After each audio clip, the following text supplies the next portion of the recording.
Hey and welcome back to Fanfic Reading. Today we are reading How It Feels by Raalm and ToxicExotic. I hope you enjoy. Chapter 39, Bonding Bees. A small groan escaped Blake as she tossed Ninja of Love 2, Chero's chains aside, annoyed at having been interrupted during one of the few moments of alone time she'd had in weeks. With Yang off training before their night out, and Ruby and Weiss doing some mandatory partner bonding, she'd finally had the room to herself so that she could unwind a little. However, before she'd even managed to get 5 chapters into her book, her scroll had begun to play the most irritating ringtone she'd ever heard. Though, it was purposely set as such for that specific caller. The ringtone served 2 functions. The first was to let her know when he was calling due to her being caught off guard so many times before, but the second was so that she actually picked up. If she had set it to a tone she could block out, then even with his persistence she might not have picked up. Setting it to one of Yang's atrocious songs from her rap playlist, however, meant she definitely could not ignore it. It was simply too painful. So with another groan, she dug the small device out from where it had fallen into her blanket and answered the call. Yet another groan left her as his face popped up on her screen, wearing a wide grin that made his blue eyes and spiky blonde hair shine. "Is that any way to greet your best friend?" "Yang is my best friend, Sunday," she replied with a scowl. "That bimbo? What she got that I haven't?" She still didn't know how he did it, but just as always, a smile spread itself across Blake's face at the playful insult that she would definitely be telling Yang about later. Though Yang would likely give her an insult to send back at him another time, as was the way of the two blondes' odd friendship. "Boundaries. Overrated," he laughed. "Besides, you'd never have admitted your crush on Ruby without me prying." "I would have." She rolled her eyes, remembering Sun pestering her about it for almost a week before she finally owned up. "Eventually." "Sure you would," he scoffed. "So how's the gang anyway?" Leaning back on her bed, she rested her scroll against her legs and gave him a shake of her head. Truth be told, she really didn't mind talking to Sunday. Sure, he could be a little embarrassing and a little questionable with personal boundaries, but talking to him was always a pretty fun time. It also didn't hurt that Sun had a quality she wished she had, and that was that he wore being a fawness with pride and happily leaned into the things that came with it. "They're good. Same as usual. How's your team? Neptune still trying to get Arslan to agree to a date?" "Nope. She punched him to the stomach yesterday. No aura, just straight in the stomach. It was hilarious. I thought he was gonna throw up." "He never learns though, does he?" Blake smiled. "Nah, but he does take no for an answer. Anyway, enough about him. How are you and Ruby doing? Neon says you're amazingly in love." Blake felt her cheeks warm as those words. Though she definitely felt strongly for Ruby, she hadn't even thought about those words just yet. She'd been more focused on just being happy and enjoying their time together to actually think about much more than serious words like love. However, while the word didn't feel like enough to make her freak out, it did feel a little too soon. "We're fine. Still feels weird being with someone who actually makes me happy though, without having to do anything extra." "Well, you definitely deserve it. After all the stuff you—" "Yo, Sunday," a female voice said off camera. "Is that Blake?" "None of you." He was shoved out of the way abruptly, and a girl with green hair that swept over to hang down one side of her face. "Sup, girl?" Reese said with a flirtatious grin. "Did I hear you dating that cutie leader of yours?" "I am, yes," Blake replied, unsure of just how to speak to the girl. "Aw, shame. And I was thinking about hitting you up next, BYT. Arslan, will you?" Reese's eyes widened, and her words tumbled out a lot quicker. "Remember that I'm very happy being a side girl or a reboy ch." A rope wrapped around the girl's throat, and she was dragged away from the camera unceremoniously. Shaking his head, Sun reappeared and took his seat again. Despite the sudden interruption, Blake was still smiling to herself. "I swear, she's just as bad as Neptune. I certainly feel bad for Arslan, that's for sure.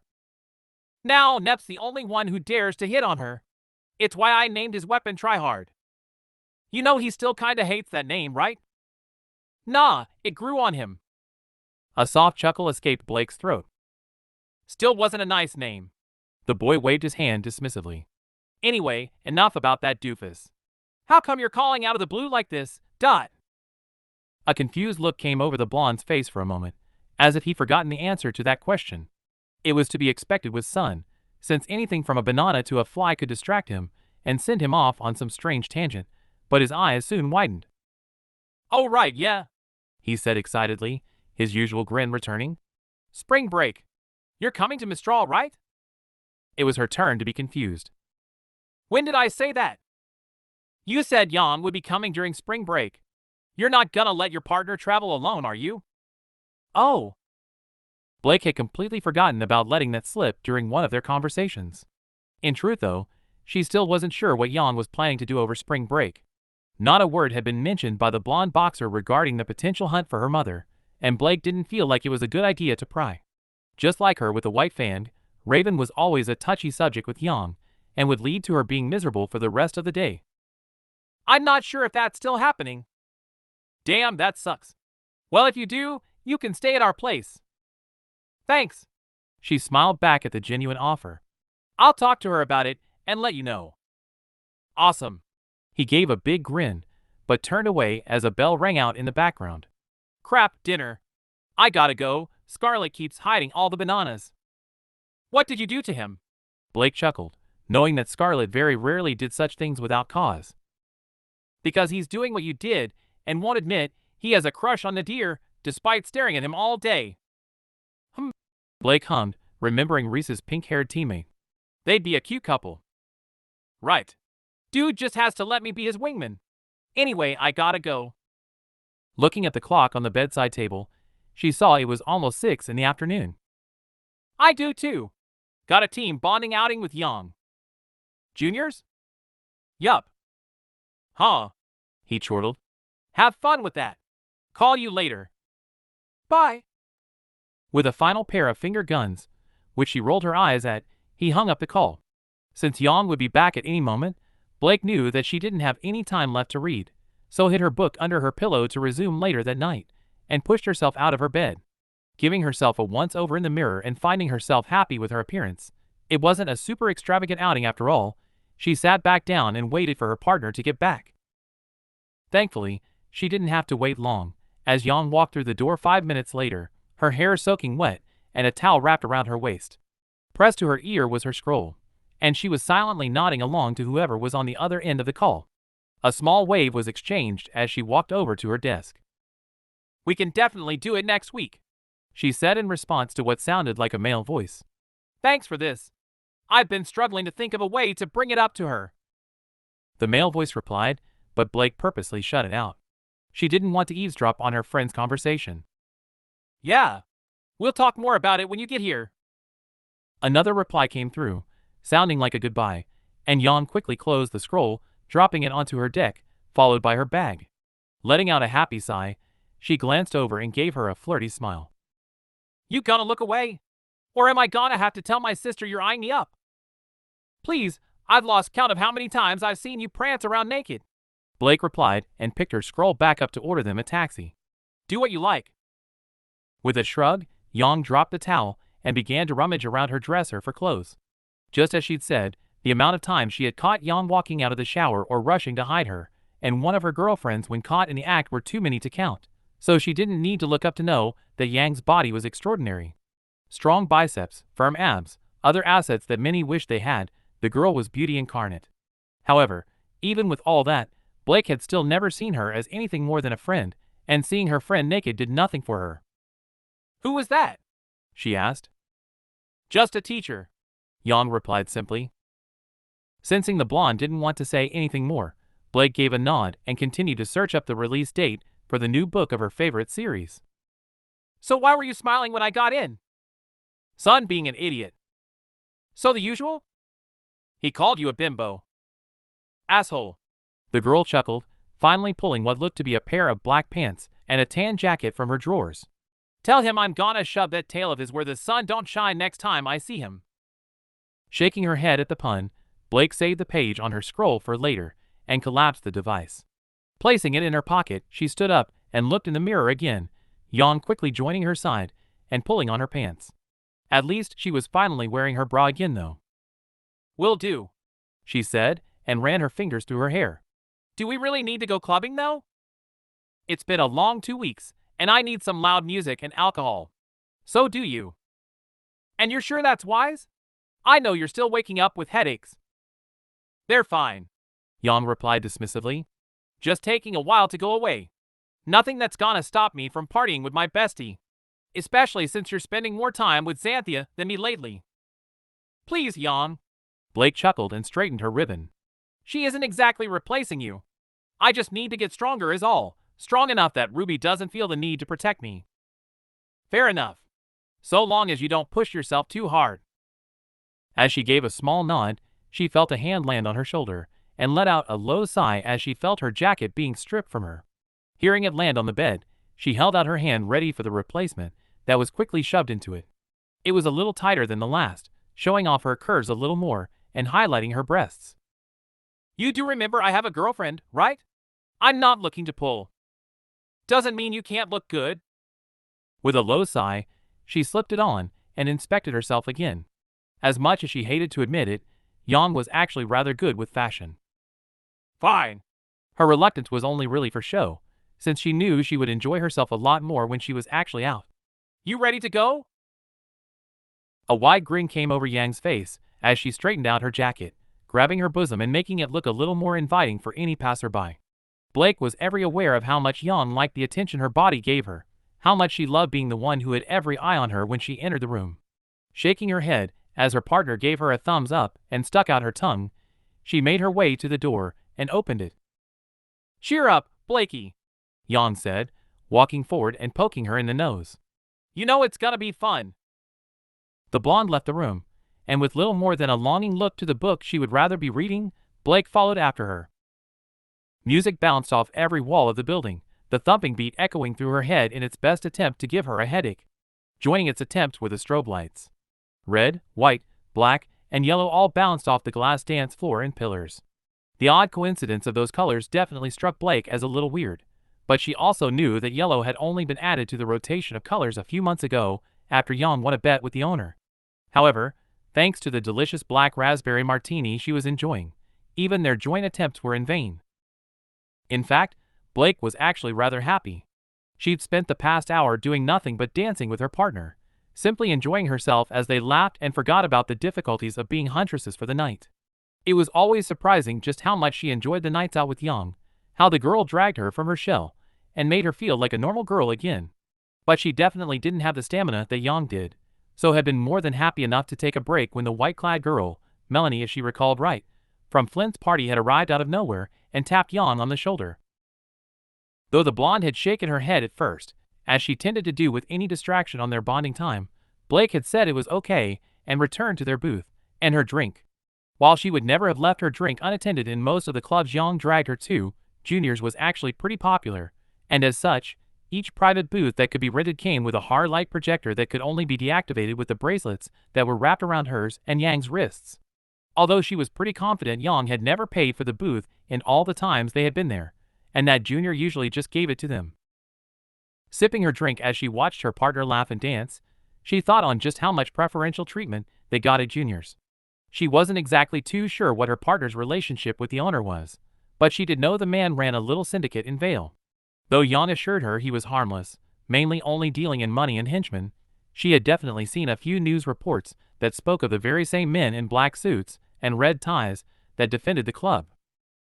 She was also curious about the girl Yang was dancing with, though she knew they had at least slept together from what Yang had muttered to herself at the party, and she found out since Flint's party that her and the other twin also did security at the club on occasion. The brawler had never said anything beyond that. Something had clearly been left out though, because as she watched the two dance, Melanie leaned in and attempted to kiss the other girl. Yang's reaction was instant, pushing the other away and giving her a confused look. Blake focused her hearing, as hard as it was to do in a room full of music. Whoa! What are you doing? Yang asked. I'm taking Mel's. You know that. Like you're actually serious about them. Of course I am. You're never serious about anyone. Hey! Watch it. Yang's eyes flashed red, and an obviously hurt expression came across Melanie's face. It quickly faded, however, replaced by a mask of apathy, but Yang had clearly spotted the change too. Her eyes faded back to lilac, and she reached out, only to have her hand pushed away. Whatever. the black-haired girl replied coldly, turning on the spot and walking away. Mela! Yang was cut off as the other twin appeared from nowhere, the long blades that extended from the top of her wrist pressing against the blonde's neck. Leave her alone, Yang, the girl said simply before taking off after her twin. Blake watched as her partner looked about to go after them, but quickly deflated and shook her head. Turning slowly with a downcast look, the girl strolled back over to their booth. With a loud sigh, the girl sat down and huffed grumpily. That didn't look good, Blake said, pushing Yang's strawberry sunrise over to her. I don't know what's gotten into her lately. Yang shook her head and took a large sip of her drink. She's acting like a jealous ex all of a sudden. Isn't she? You two used to have a thing, right? Barely. It was just a few one-night stands. Blake raised her eyebrow, and Yang rolled her eyes. Okay, fine. A weekend or two. But it was always just fun. Maybe it wasn't to her. She looked pretty hurt about you finally getting serious with someone. Yang looked into her eyes, and Blake gave a small shrug.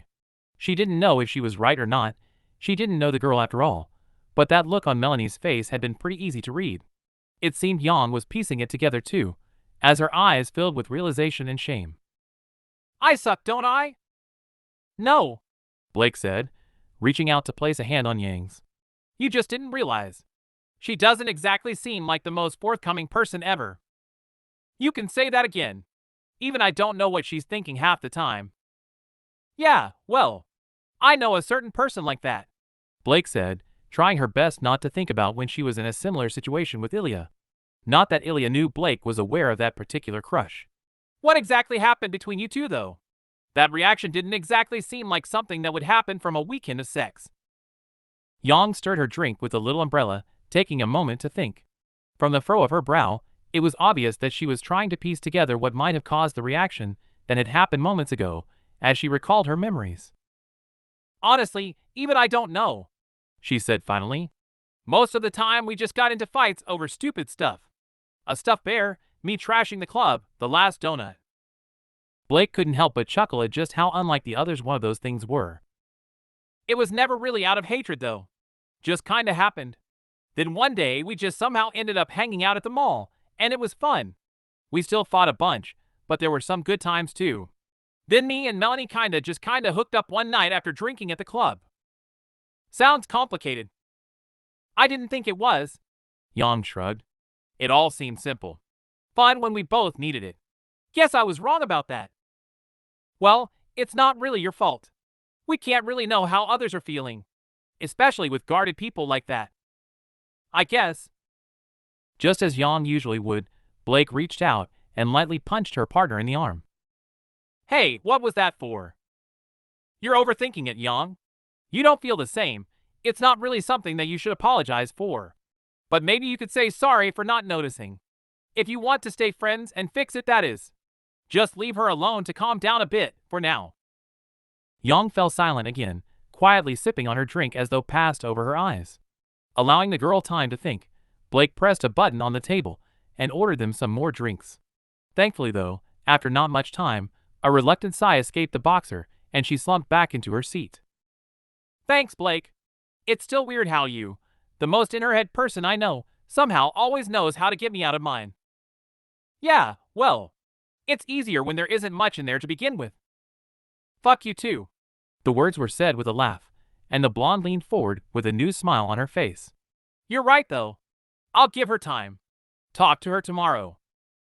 For how quickly Yang's mood could dip, understandably so on most occasions, Blake always loved that the blonde would bounce back just as fast. Sure, it sometimes took a little prodding to get her to admit the issue, or apparently a beating for the major issues, but she always returned to her normal, happy-go-lucky self within at least a few hours. So glad to see her friend feeling better, Blake finally picked up her own drink again. The next hour was filled with yet more of the pleasant conversation that Blake liked about their days out. Just as usual, she felt like she could say whatever she liked without judgment.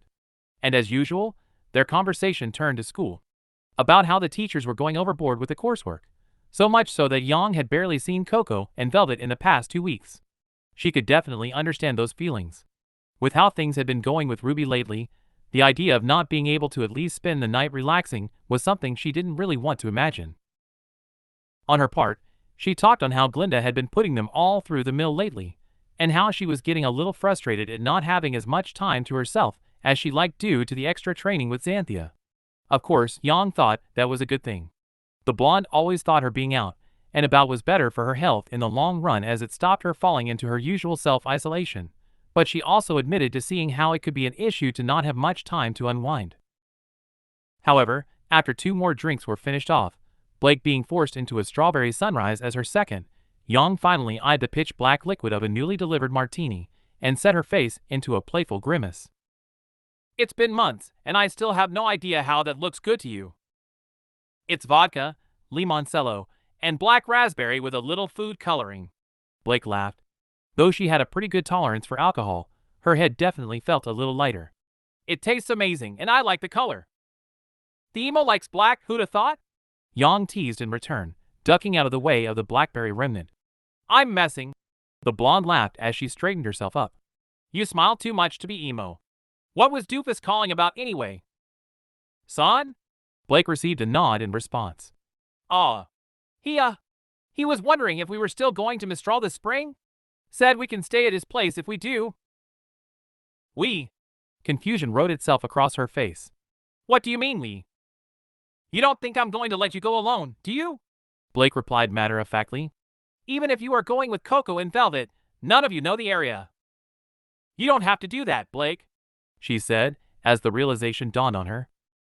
"I know, but you're my bee." "That's not what I mean." Yang cut her off with a shake of her head, her finger rotating around the rim of her glass. "Truth is, I'm not even sure if I'm going anymore." Blake had expected as much, but to hear the girl actually admit it still shocked her. Though Yang tried her best not to talk about Raven, there were obviously a bunch of questions that the blonde had for her birth mother, and those questions had led to a lot of hard times in Yang's life. So to hear Yang admit she was actually thinking of not getting the answer she wanted took her back a little. "How come?" she asked curiously, feeling a little bolder due to both the drinks and the fact that Yang still seemed to be pretty relaxed. "Well," Yang took a sip of her drink and shrugged her shoulders. "Raven was kinda the thing I wanted when I didn't really have anything else. When Dad shut down, I was so occupied with looking after Ruby that nothing else came before it. And then Dad got better, and Ruby grew up and started training with Crow, and I felt I didn't really have anything anymore. All I did was train and mess around. So I started to look for something else. But now I have Coco and Velvet, and you, Ruby, and Weiss. Surely you still have those questions you wanted to ask her, though?"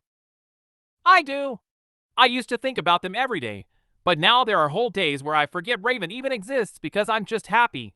It kinda just feels like I could move on if I wanted." Blake definitely understood that.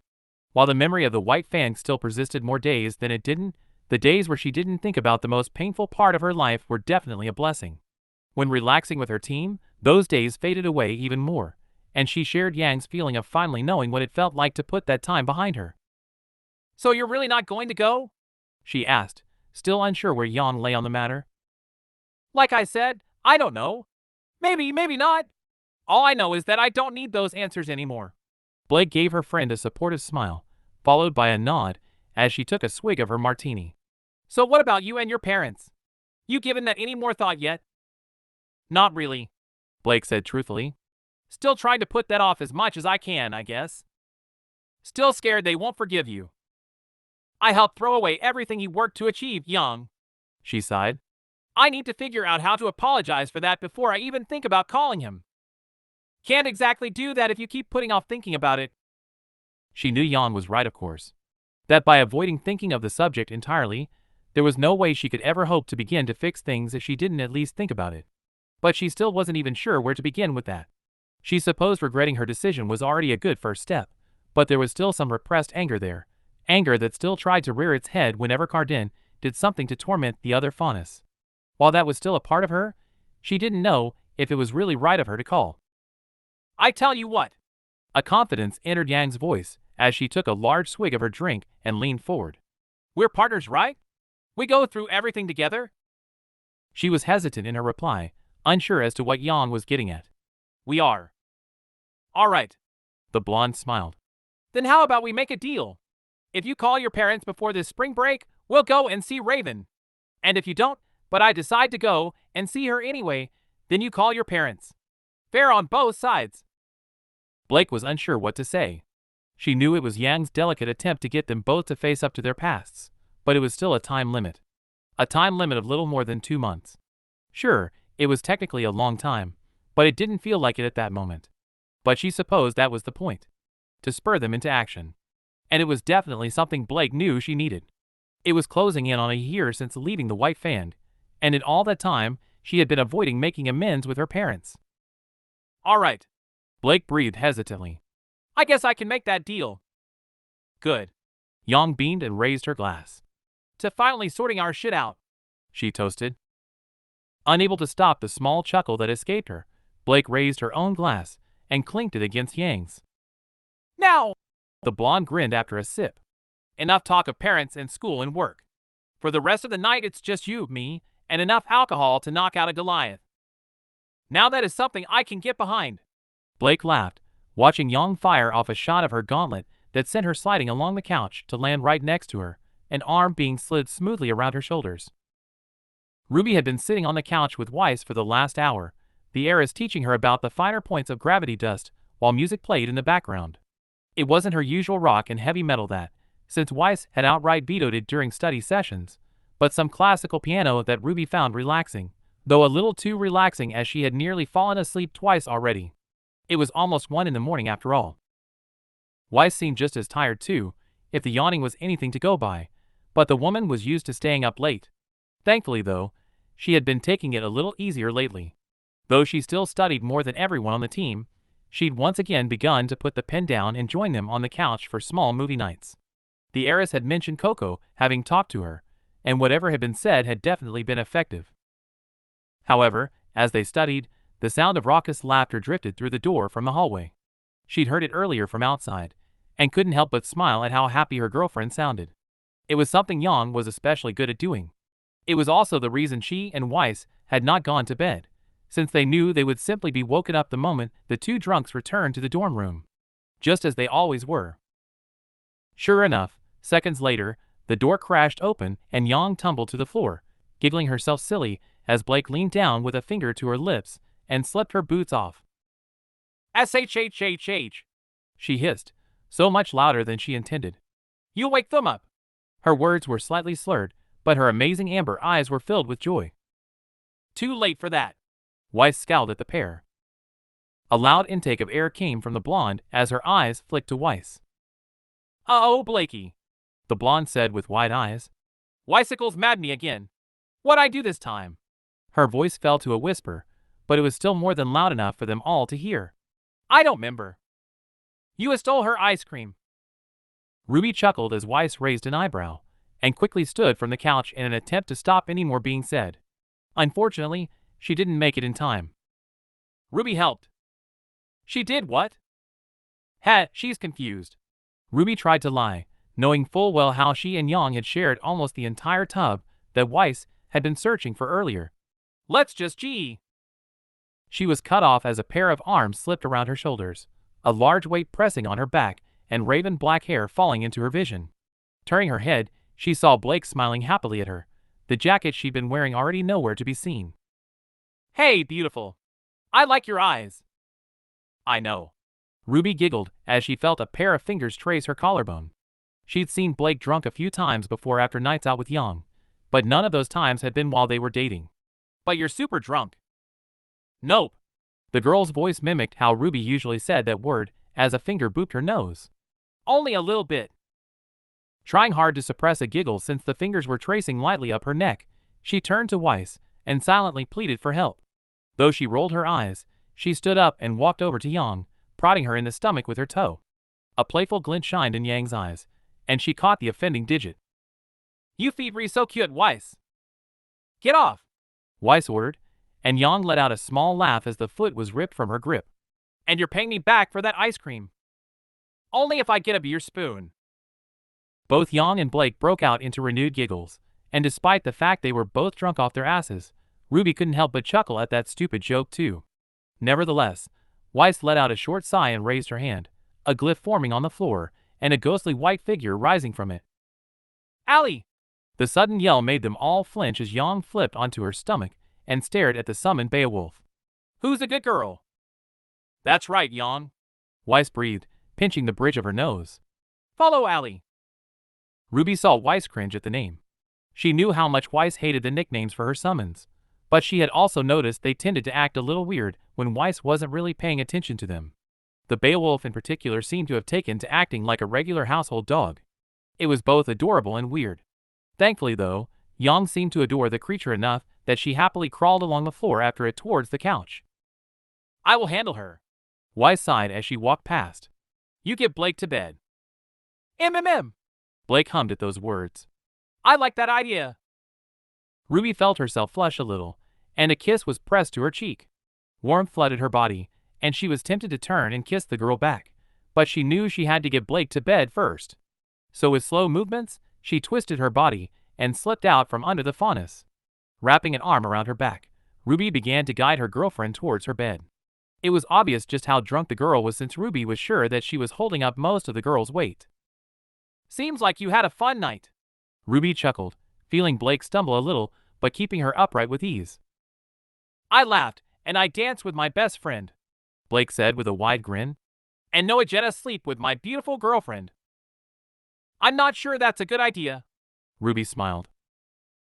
Even though she would happily spend the night in Blake's bed again, Blake had definitely been a little more handsy than usual. She didn't want to spend the night in Blake's bed and potentially have Blake accidentally do some drunken mistake that she felt really bad for in the morning. After all, she knew just how much Blake was holding back on her desires, and alcohol did tend to remove inhibitions. Even in her drunken state though, Blake seemed to understand that too. "I'll keep my hands to myself. I promise." The girl grinned, leaning in a little. The seductive whisper that followed was both not a whisper, and was slurred enough to lose its impact. "You can even tie them up if you want." A loud chortle came from the couch, and Ruby looked back to see Yang grinning stupidly at them both with a thumbs up. Knowing she was likely beat red, she turned back to Blake and saw a sad look on her girlfriend's face. "My head hurts," she said, her words a little clearer as one of her hands raised up to hold her temple. "I want to sleep." "Okay." Ruby smiled gently, guiding her to lay down on the bed. "Then go to sleep." "With you." Blake pouted and reached out to take her hand. "I promise I won't do anything." Ruby looked down at the drunk girl, genuinely unsure what to do. Of course she wanted to join her, and trusted Blake enough to believe that even drunk she wouldn't do anything. But she still wasn't sure. However, Blake looked up at her with soft eyes, and she found her resolve crumble. "Please." "Okay." Ruby agreed and held her hand under her breasts and above her pelvis. "But your hands don't move from this area, okay?" She received a nod from the intoxicated girl, and saw a sincerity in her eyes. Knowing for sure that nothing would be happening, Ruby pulled the covers that were trapped under her girlfriend free and helped the girl into it. Already in her pajamas, Ruby slipped in too and moved a little closer, feeling Blake's hand slip around her waist. "I'm sorry," Blake breathed. "It's fine," Ruby replied honestly with a shake of her head. She could hardly hold it against Blake for alcohol making her show a portion of the desires she was keeping hidden. "I don't mind. I just didn't want you to do something you regret." "I know." Her voice was actually quiet that time, merely a whisper as sleep finally began to take over. "You're just so beautiful. And I can't stop thinking about you. I know I should control myself better, be you." Ruby pressed her lips against Blake's lips to cut her off. She didn't need to hear the apologies anymore, and didn't want Blake to keep giving them.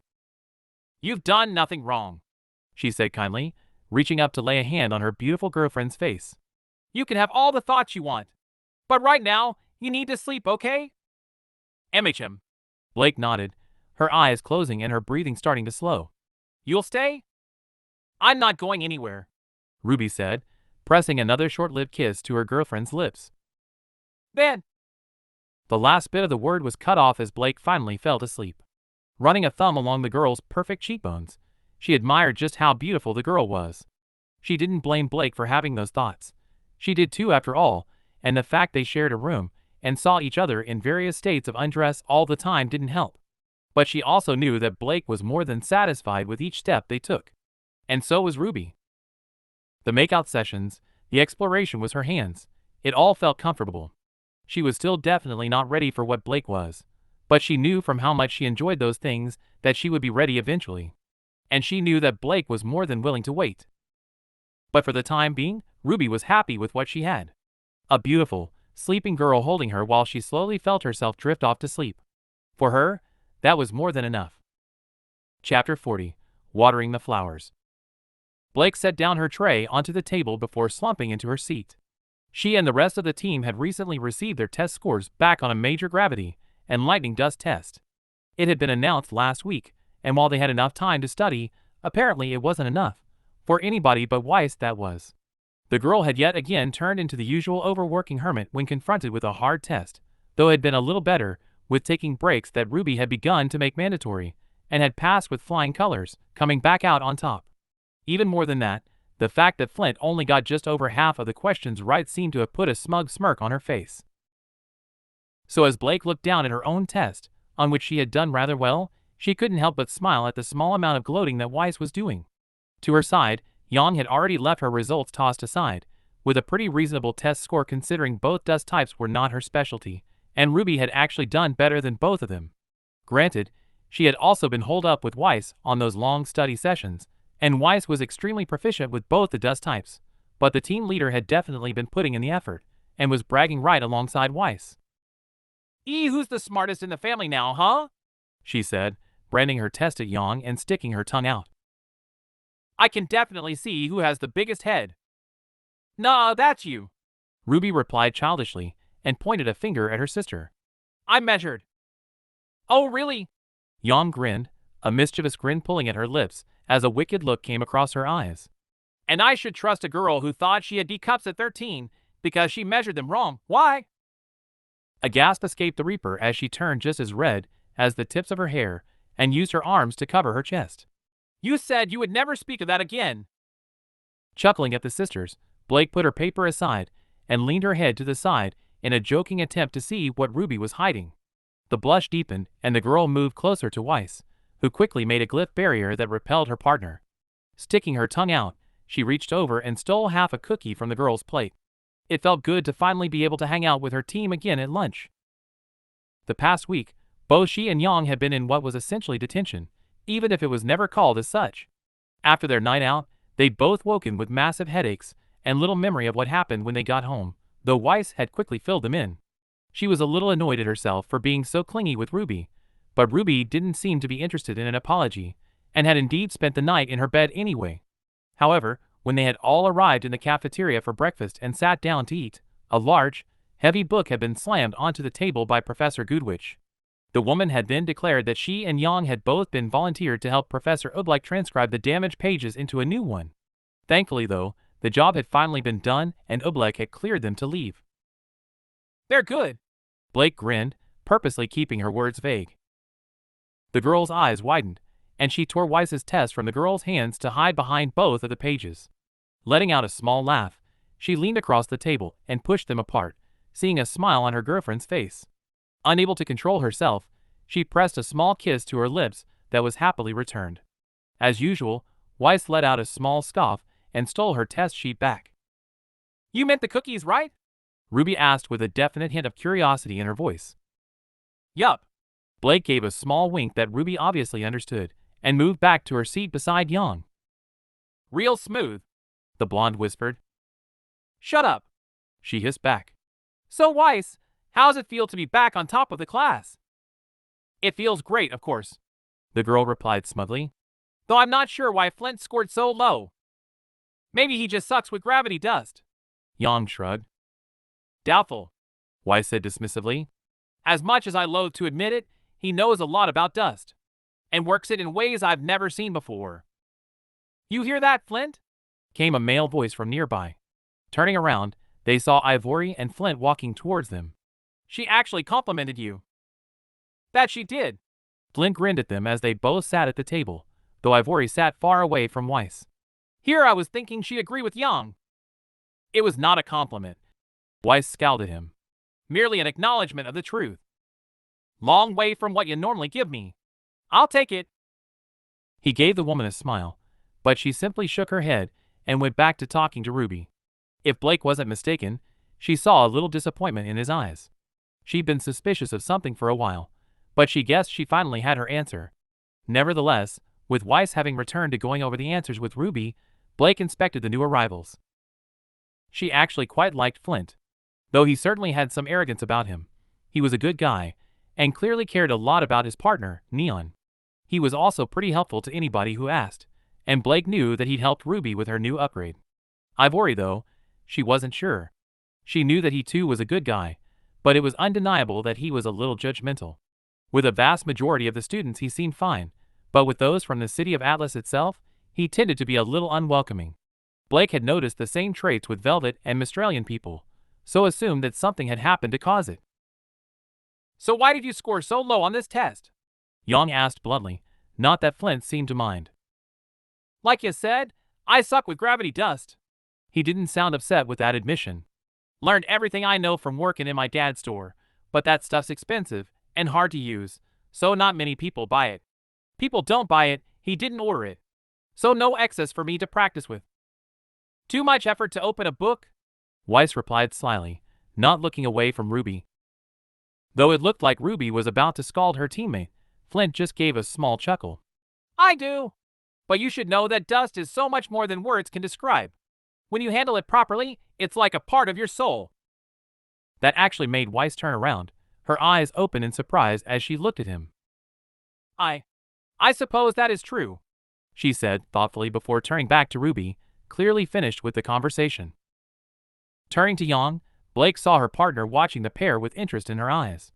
She knew Yang's theory too, of course, but she wasn't sure if she agreed. Not that it would deter the blonde from making as many jokes as she could. Plus, Weiss was always touchy about her personal feelings due to having to force them down for so long as a child. So before Yang could say a word, Blake tried her best to change the conversation. "So where's Neon?" she asked, since it was very rare to see Neon and Flint apart for very long.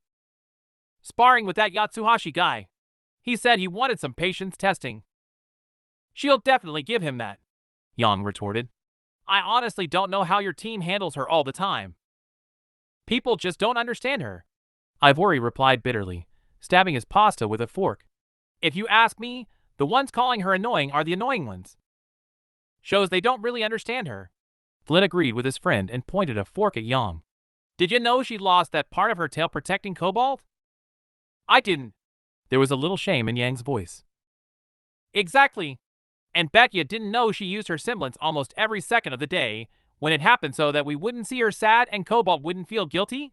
That it reduced her healing speed and left her exhausted more often than not? Or that her semblance manifested because she just wants to try and make sure everyone around her is as happy as possible?" Even Blake hung her head a little. Just like Yang, she too had been a little judgmental of the other cat faunus. Despite being friends, she had still been confused as to why Sun was dating the girl, and often found herself annoyed when around her for too long. While she did know the girl was a good person, she'd never actually tried to get to know her beyond anything surface level after their first interaction. "Well, now I feel like shit." Yang sighed and stabbed her piece of chicken. "She sounds just like Ruby." The girl was too busy with Weiss to even notice she was mentioned. However, Flint and Ivory let out a small chuckle. "We ain't saying she ain't difficult to handle at times. She definitely is every now and again. But she is one of the best people I know," Flint said sincerely. "An example of what every huntress or huntsman should be. You just gotta look past her fighting style." "Yup," Blake agreed. "Exactly like Ruby." "Huh?" The girl finally heard her name. "What's like me?" "Being a doofus," Yang replied, throwing a piece of meat at the girl. "Says the queen of all doofuses," Ruby said as she caught it and stuck out her tongue. Yang scoffed and turned back to Flint. "Anyway, if you suck with gravity dust, why don't you just ask Weiss to tutor you?" Blake let out a low sigh as the heiress' eyes narrowed. "She's our resident dust genius." For all Blake's attempts to stop the boxer butting in, she still always found a way. "I would rather you not offer me up without consulting me first." Weiss scowled at the blonde. "Don't think she'd waste her time doing that." "Nah, she's just like Neon. A big softy at heart." Yang grinned. Blake subtly shifted along the bench away from her partner, since the odds of an ice crystal being thrown were getting higher and higher. But Yang didn't seem to care, and just gave the heiress a wink. "I will freeze you to your bed." You will try to freeze me to my bed.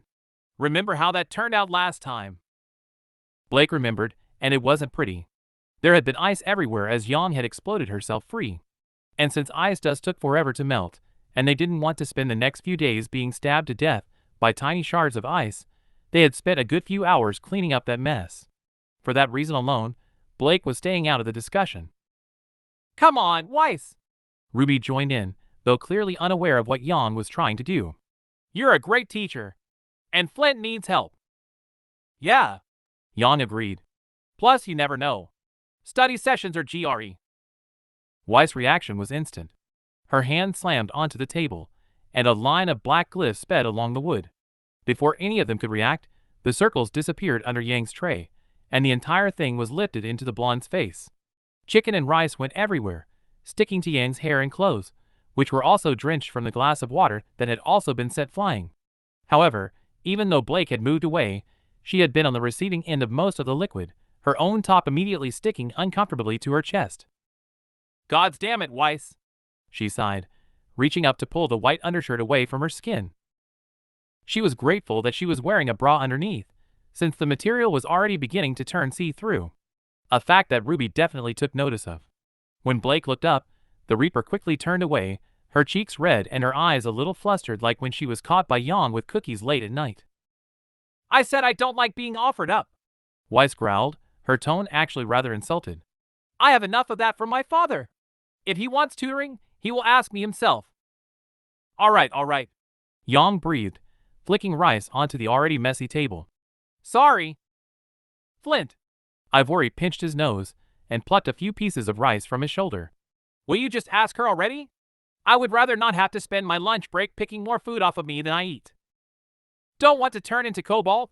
Flint chuckled, but received a short look from his teammate. Calm down, I'm a skin dot.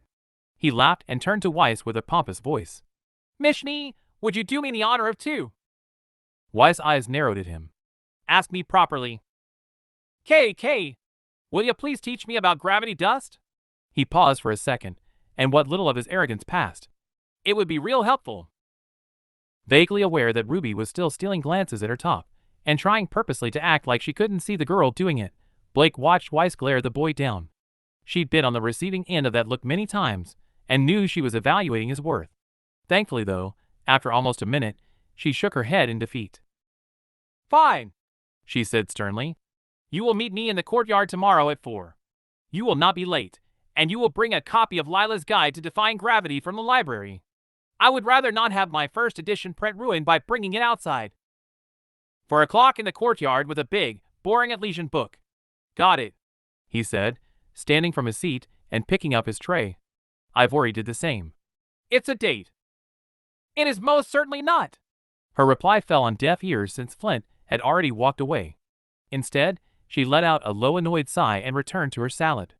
I am going to seriously regret this. Studying with a hot guy? What coup? You shut up, Weiss snapped, though more agitated than angry. With a shrug, despite the grin on her face, Yang returned to pulling rice from her hair. Letting her t-shirt go, since it wasn't really doing much but send small bits of water down her cleavage, Blake looked back at Ruby's, whose eyes darted away once again. It was her turn to smirk, and she leaned a little closer with a smile on her face. Have you got a fire crystal on you? She asked with a falsely innocent tone. I need to dry this. You know, before people start staring. As sure, Ruby stuttered, her cheeks a blazing red as she rummaged through her pocket and pulled out a small fire crystal, almost dropping it in the process. It wasn't much, but it would be enough. Here. Thanks, beautiful. She grinned and took it, keeping Ruby in sight as she activated her aura and ran it over her shirt. Blake had to hold in a chuckle at the fact that Ruby's eyes latched back onto the area. And though they weren't ready for that area yet, it definitely felt good to know that Ruby was at least interested in it so much. Blake was quite happy as she sat on the soft grass with Ruby sitting between her legs. Since classes were over and the day was actually rather warm, the team had decided to hang out by the small river that ran along the eastern edge of Beacon's courtyard and eventually fed into the waterfall. The area was quite pretty, filled with flowers and trees that made the air smell like honeysuckle. However, the delightful smell of roses also joined them from the shampoo of the girl between her legs. Though she'd brought a book with her for a little light reading, the novel had remained in her bag for the entire afternoon, since she was having much more fun just holding the Reaper while she munched on a small basket of strawberries. Even though there were other teams around, as well as Yang and Weiss, she was enjoying just nuzzling into Ruby's neck, her hand against the girl's stomach, so that her fingers could gently graze along the firm muscle in the way Blake had found out Ruby liked. It was calming in a way, and the soft hums of approval that met her ears every now and again were definitely enough to make it worthwhile. "Want another?" the leader asked, holding up a bright red berry. "Sure," she smiled, reaching out to take the offered food. Plucking it from the girl's hand, Blake placed it between her lips and grinned at her girlfriend. Clearly understanding, Ruby leaned on and wrapped her lips around the other half. Biting into the fruit, she took her half into her mouth and let her lips graze against the Reaper's in a small kiss. When she pulled away, there was a happy twinkle in the pair of silver eyes. "Delicious," she grinned and licked her lips, seeing a small red tint appear on Ruby's cheeks. "Gods, you two are getting more sickening by the day," Yang scoffed, standing to her feet and stretching her arms. Since the brawler was wearing only a pair of shorts and her usual crop top, Blake noticed a few eyes turned towards her. "I'm going for a swim," she declared, sprinting off towards the river. "Cannonball!" The blonde's hair glowed for a second as she leapt off the ground, soaring high into the air as she tucked her legs into her chest. However, just as she was about to land in the water, a large white glyph appeared over the surface. A loud thud echoed around the area, and everyone watched as Yang collided with it instead of the water, sliding for a moment before slipping off the edge with wide eyes. Just before the combined laughter of all the teams filled the area, Blake heard a chortle come from her right, and turned to see Weiss smiling in satisfaction. Before any of them could worry though, Yang re-emerged a couple of seconds later. "Serves her right," the girl muttered under her breath. "Ha ha ha!" Ruby shouted at her sister when she was finally able to breathe again. "You look so stupid." "I did I?" Yang shouted back, though only because she was a short distance away. In fact, her eyes were alight with revenge. "Well, it's been a while since I gave you a bath." The girl reared her arm back, and her hair glowed brighter than the sun. With a huge grin on her face, she swung her arm forward, slamming it into the water with enough force that a small tidal wave was displaced and sent hurtling in their direction. Had Ruby not been sat cross-legged in her lap, Blake would have easily dodged it, but since she was, there was no hope. The chilly water splashed down upon them, immediately soaking their clothes and leaving them spluttering. Even Weiss hadn't escaped, and her entire left side was drenched. "Gods damn it," Blake sighed at having yet again been caught in the crossfire. "That's twice in one day." "Yuh," Ruby said, finally getting her feet untangled and standing up. "Gross." Yang joined the ring of laughter now, and Blake had to flinch away as the younger girl shook her head like a dog, sending droplets everywhere.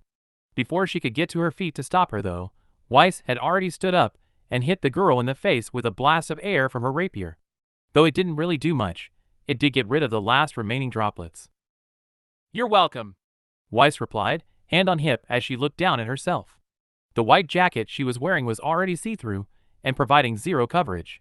"Well, since I'm already soaked thanks to that dolt, I may as well go for a swim too."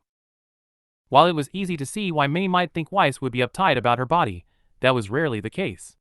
Though she did always try to act with some modesty, the girl was actually incredibly confident in her looks, and clearly for good reason. So it didn't surprise Blake that the heiress shamelessly pulled the jacket away to reveal a two-piece bikini that she was wearing underneath. However, in keeping with her need to be modest, the top was 2 layers of frills that reached down to the bottom of her ribs, and the bottoms were covered by a thin veil that hung from the waistband. Throwing the jacket onto the ground beside her belongings, the girl gracefully walked off towards the river, and Blake noticed Ruby's eyes following her partner, who was already getting splashed by Yang. "Should I be jealous that you're eyeing up Weiss?" she joked, peeling off her own jacket. Though she hadn't been as prepared as Yang or Weiss, she'd had enough forethought to wear a plaid tank top since she knew what her own partner was like. "Huh?" Ruby replied, tearing her eyes away. "Oh no! I just wish I was that confident. And that pretty." The last words had been said in a hushed tone, but Blake easily heard them. Wanting to reassure her girlfriend, she wrapped an arm around her and pulled the girl close to gaze down at her happily. "You are so much more beautiful than Weiss," she said with a wide smile. "Really? But I'm so..." Plain. Blake pulled back a little, letting her hand slip to her waist, and looking down as she bit her lip. You are definitely not plain to me. Letting her desire take over for a second as she felt the moment was right, she leaned in and whispered seductively into the girl's ear. I wouldn't be dreaming of you so often if I thought you were. Before the girl could recover from that, Blake slipped around her and started walking backwards towards the rest of their team. It took Ruby a second to recover, but she finally turned around with a smile on her face. Sticking her tongue out, Blake crooked her finger and beckoned for her to follow. Thankfully, the girl didn't need any more convincing and quickly ran to join her side. Taking her hand when she finally caught up, they both jumped into the river, making sure to splash both Weiss and Yang as they did. And that's all for today. Thanks for coming by and hanging out. I hope to see you next time.